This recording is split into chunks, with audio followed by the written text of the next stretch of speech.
Assalamualaikum warahmatullahi wabarakatuh. Sahabat tani, fotosintesis adalah proses penyerapan air dan juga karbon dioksida yang dengan adanya sinar matahari kemudian diubah menjadi energi dan juga oksigen. Artinya di sini air memegang peranan yang begitu penting dalam keberhasilan proses budidaya tanaman kita.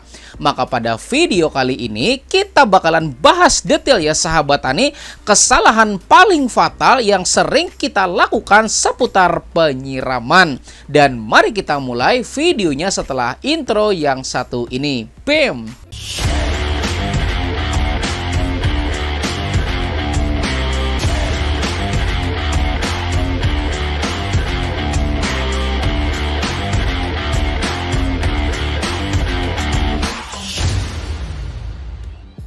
Dan sebelum mulai, klik dulu ya tombol jempolnya, mudah-mudahan ilmunya jadi makin berkah dan rezekinya jadi tambah banyak lagi. Amin. Sahabat tani, air adalah komponen penting bagi makhluk hidup karena pada dasarnya 70% komposisi dari tubuh makhluk hidup adalah air.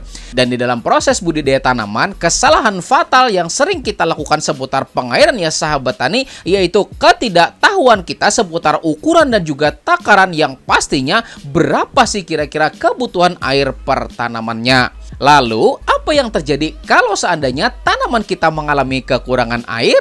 Maka sudah pasti ya sahabat tani, proses fotosintesis jadi nggak bakal maksimal.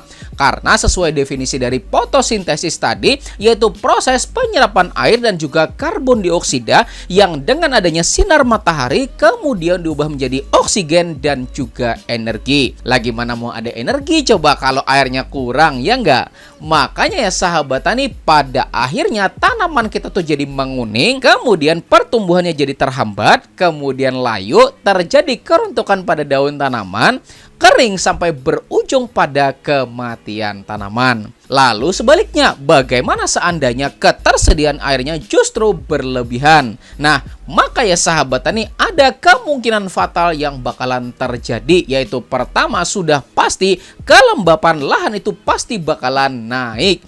Lalu kenaikan kelembapan itu bakalan memacu pertumbuhan yang namanya mikroorganisme patogen. Dan semakin banyak mikroorganisme patogen berkembang ya sahabat tani, maka tanaman kita pasti bakalan berisiko terkena penyakit. Lalu kemudian yang kedua ya sahabat tani, ketika terlalu banyak air maka otomatis ketersediaan oksigen pada tanah itu jadi bakalan menurun ya sahabat tani, yang pada akhirnya dapat memacu yang namanya pembusukan akar. Dan kemudian yang ketiga ya sahabat tani, pasti berujung pada terganggunya pertumbuhan tanaman.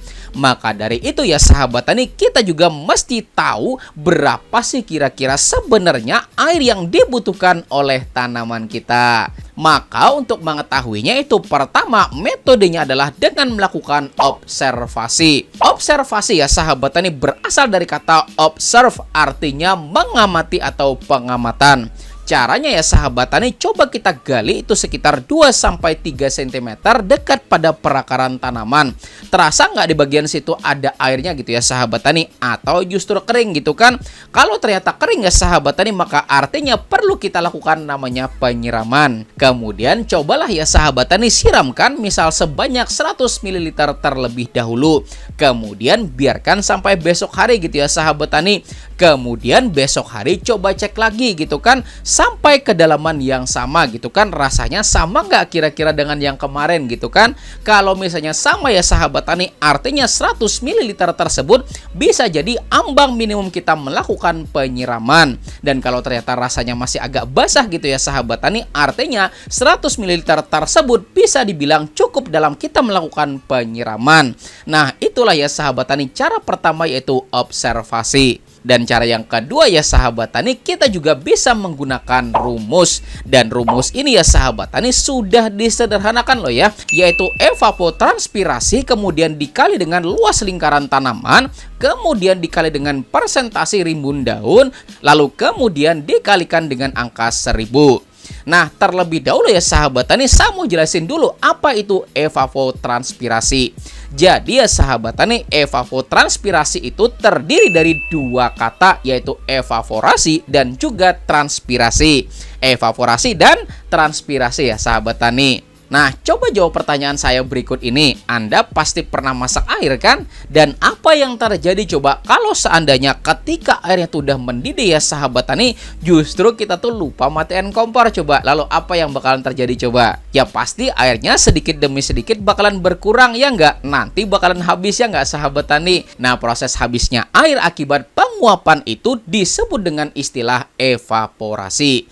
Jadi di tanah juga sama loh ya sahabat tani, dimana ketika kita nyiram air pada tanah, maka air tersebut sebagian bakalan diserap oleh tanaman kita dan sebagian bakalan mengalami yang namanya penguapan karena adanya sinar matahari. Nah, jadi itu yang namanya evaporasi gitu ya sahabat tani. Kemudian yang kedua ya sahabat tani itu transpirasi ya. Itu ya sahabat tani artinya penguapan air yang terjadi melalui stomata tanaman. Maka evapotranspirasi itu gabungan dari keduanya ini ya sahabat tani, yaitu penguapan air baik karena penguapan air tanah dan juga penguapan air pada tanaman itu sendiri ya sahabat tani. Nah, jadi evapotranspirasi itu dihitung loh ya sahabat tani. Dan perhitungannya sebenarnya panjang dan juga jelimet rumit gitu ya sahabat tani. Maka saya ambil aja data rata-ratanya, di mana evapotranspirasi tanaman di Indonesia ya sahabat tani berkisar antara 4 sampai 7 mm. Dan ini dia ya sahabat tani data evapotranspirasi pada beberapa tanaman. Dimulai pada masa vegetatif gitu ya sahabat tani sampai dengan masa generatif tanaman. Kemudian yang kedua ya sahabat tani yaitu luas lingkaran tanaman. Jadi pedoman kita ya sahabat tani buat mengetahui sejauh mana sih perakaran tanaman kita tuh berkembang gitu ya sahabat tani, itu berdasarkan ujung dari daun tanaman kita. Misal gitu ya sahabat tani, ujungnya di sini ya sahabat tani, maka akar tanaman juga udah sampai sini loh ya sahabat tani, tahu nggak? Maka cara menghitung luas lingkaran tanaman itu rumusnya ya sahabat tani, jari-jari dikali dengan jari-jari kemudian dikalikan dengan angka 3,14. Dan angka 3,14 ini ya sahabat tani namanya pi gitu ya sahabat tani, yang merupakan rumus baku dari luas lingkaran. Lalu cara menghitung berapa sih jari-jari itu ya sahabat tani, tinggal ukur aja gitu kan. Batang tanaman menuju ujung daun itu berapa senti atau berapa meter gitu ya sahabat tani. Misal tanaman cabai ya sahabat tani masih masuk masa vegetatif gitu kan. Setelah kita lakukan pengukuran dari batang sampai ujung daun itu didapat sebanyak 15 cm. Maka kalau dikonversikan pada satuan meter ya sahabat tani, maka 15 cm itu sama dengan 0,15 meter. Maka 0,15 dikali dengan 0,15 dikali dengan 3,14, maka jawabannya adalah 0,07. Maka artinya luas lingkaran tanaman tersebut adalah 0,07 meter persegi gitu ya sahabat tani. Baru yang ketiga gitu kan, yaitu persentasi kerimbunan daun. Nah, kita tuh tinggal observasi gitu ya sahabat tani, tinggal dikira-kirakan gitu kan, daunnya rimbun banget apa enggak gitu ya sahabat tani, sampai ketutup gak kira-kira tanah. Bahkan misalnya matahari bisa nggak sampai tembus lagi gitu ya sahabat tani. Nah, kalau misalnya ketutup seperti itu, artinya kerimbunannya bisa kita katakan 100% gitu ya sahabat tani. Lalu misal kita punya tanaman horti gitu ya sahabat tani, masih masuk masa vegetatif misalnya, dan daunnya juga cuma masih 6-8 gitu ya sahabat tani, bisa kita tulis kerimbunannya adalah 20% gitu ya sahabat tani. Kemudian buat Anda yang punya tanaman keras gitu kan, misalnya mangga atau sejenisnya ya sahabat tani, masih masuk masa vegetatif gitu kan, tapi udah lumayan rimbun ya sahabat tani. Nah, tinggal dikira-kirakan aja gitu kan. Dan misal ya sahabat tani, kita lihat, kita observasi dan kita kira-kirakan ya sahabat tani, maka kerimbunannya 70% ya sahabat tani, maka tinggal tulis aja kerimbunannya adalah 70%. Maka mari kita masukin ya sahabat tani pada rumusnya. Evapotranspirasi dikali luas lingkaran tanaman dikali dengan persentasi kerimbunan daun kemudian dikalikan dengan 1000. Maka pertama kita gunakan nilai evapotranspirasi terendahnya yaitu 4 mm. Kemudian luas lingkaran tanaman kita tulis 0,07. Kemudian persentase kerimbunan daun ya sahabat tani. Misal tanaman kita setelah kita timbang-timbang, oh kerimbunannya misal 30% ya sahabat tani, maka tinggal tulis aja sebanyak 30%. Dan terakhir dikalikan dengan angka 1000 ya sahabat tani. Maka 4 dikali 0,07 kali 30% atau 0,3 ya sahabat tani. Lalu kita kalikan dengan 1000, itu dapatnya adalah 84 ml. Nah, 84 ini ya sahabat tani adalah batas minimum kita dalam melakukan penyiraman tanaman. Baru selanjutnya kita lakukan perhitungan lagi ya sahabat tani, kemungkinan yang lebih tingginya yaitu 7 mm. Maka kita tulis aja ya sahabat tani 7 gitu kan. Kemudian dikalikan dengan luas lingkaran tanaman 0,07. Kemudian dikalikan dengan persentase kerimbunan tanaman itu 30% ya sahabat tani. Kemudian dikalikan dengan 1000. Maka total dari perkalian ini semuanya adalah 147 ml. Maka dari sini kita sudah mengetahui ya sahabat tani berapa kebutuhan air harian tanaman kita, yaitu berkisar antara 84 sampai 147 ml. Maka buat teman-teman yang pakainya tuh irigasi tetes gitu kan, tinggal kalibrasi aja ya sahabat tani. Misal Anda pakai dripper itu 1 jamnya 2 liter gitu ya sahabat tani. Dan 1 jam itu kan 60 menit ya enggak. Maka per menitnya ya sahabat tani, tanaman bakal mendapatkan air sebanyak 33,4 ml.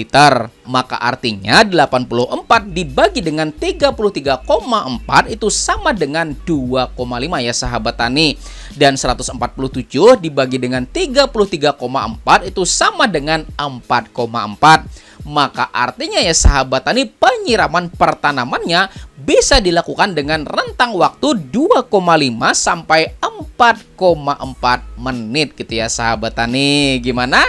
Jadi lebih presisi kan pada akhirnya? Nah, kemudian ya sahabat tani, bagi Anda yang pengairan itu pakai sprinkle gitu kan, bisa dilakukan namanya kalibrasi ya sahabat tani. Misal ditaruh dulu ya sahabat tani wadah plastik yang ukuran diameternya mirip-mirip dengan lingkaran tanaman gitu ya sahabat tani.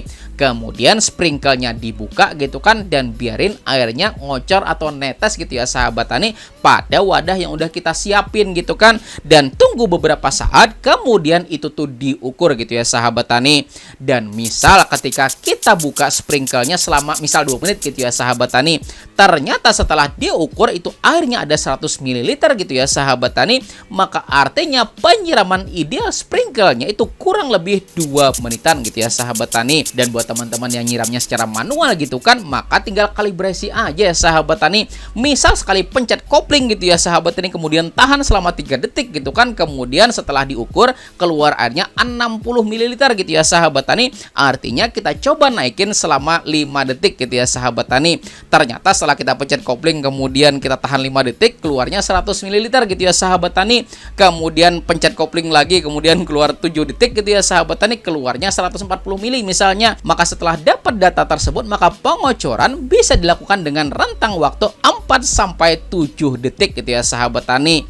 Jadi pada akhirnya tanaman bakal lebih mendapatkan air secara lebih presisi ya enggak?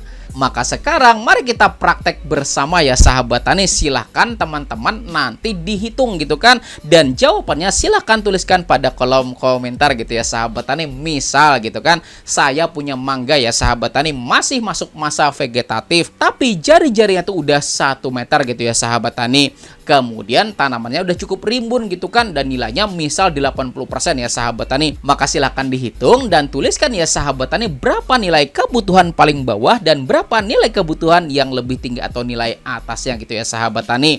Yuk coba dihitung bersama ya sahabat tani. Jika sudah selesai menjawab, maka silahkan tuliskan pada kolom komentar. Tapi misalnya di antara Anda ada juga yang bingung gitu kan, maka silakan tuliskan di kolom komentar juga gitu kan, di mana kebingungan Anda. Mudah-mudahan kita bisa jawabkan dan kita bisa belajar bersama gitu ya sahabat tani, supaya mendapatkan kebutuhan air yang lebih presisi lagi. Dan buat yang bertanya gitu kan, lebih baik nyiramnya pagi apa sore gitu kan, yuk mari kita lihat data bersama gitu ya sahabat tani.